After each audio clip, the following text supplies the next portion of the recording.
참 예수님, 오늘은 6월 17일 연중 제11주간 금요일입니다. 정통성과 정체성이라는 제목으로 강론 말씀드리겠습니다. 이스라엘의 비극은 반관계 시대에 기드온을 왕으로 옹립하려던 시도에서 비롯되었습니다.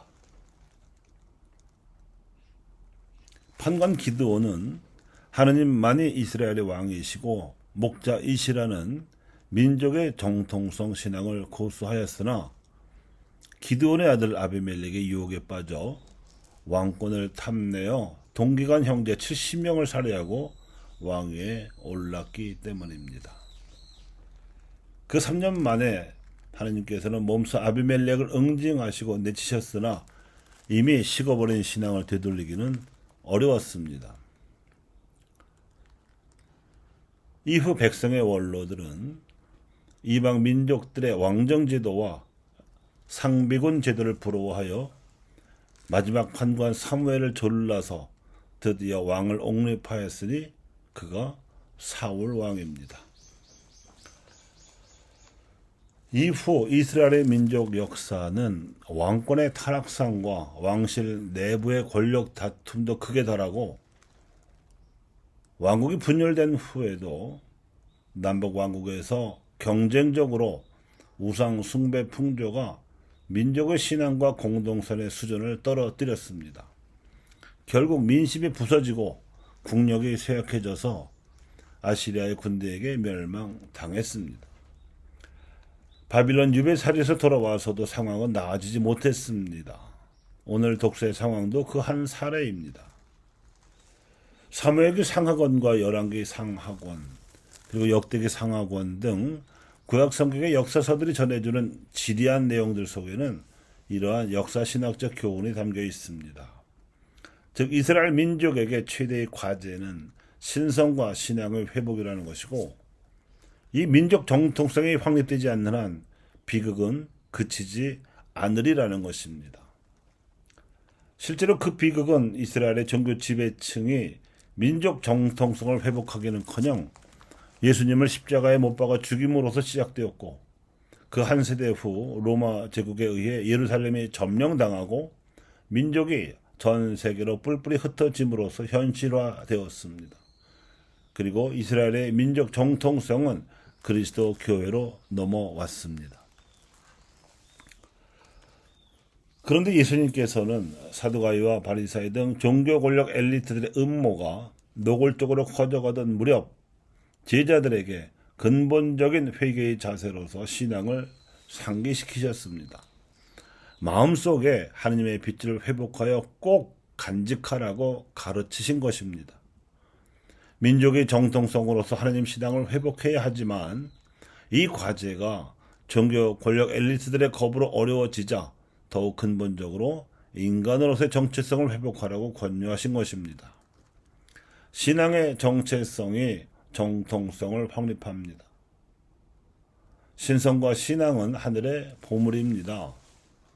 그에 비하면 권력이나 재물에 대한 욕심은 자칫하면 사탄이 유혹하는 죄악의 미끼가 될 수 있는 쓰레기입니다. 다른 사람들을 섬기기보다 자기 마음대로 움직이고 싶어 하고 가진 재물을 가난아이들과 나누기보다는 자기를 위해서만 쓰거나 그마저도 더 가지고 싶어하는 충동은 현대인들을 하느님께로부터 멀어지게 만들고 있는 주범입니다. 오늘 복음 말씀이 포함된 산상설교의 주제는 그 첫노래에 나온 진복팔달에 이미 소개되어 있었습니다. 하느님 나라의 8가지 참된 행복을 선언한 이 내용이야말로 신앙의 정체성이 담겨있고 정통성을 확립할 수 있는 금과 옥조입니다.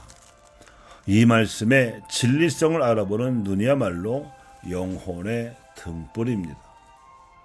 또한 이 말씀의 진리성을 실천하려는 의식이야말로 부활신앙의 구체적 표현이라고 할 수 있을 것이고 이 말씀을 공동체로 구현하는 공동생활 양식이야말로 성령 강림의 사회적 실체라고 할 수 있을 것입니다. 과연 초대교회의 사도들과 신자들이 실행한 바는 사도행전과 사도들의 기록에 남아서 부활신앙과 공동생활 양식을 증언해 주고 있습니다.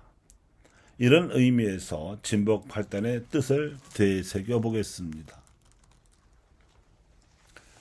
마음이 가난한 이들이 하늘나라를 차지하라는 말씀은 세상 재화에 대한 욕심보다 하느님으로 마음을 채운 신앙인들이 지상에서 천국을 살게 되리라는 뜻입니다.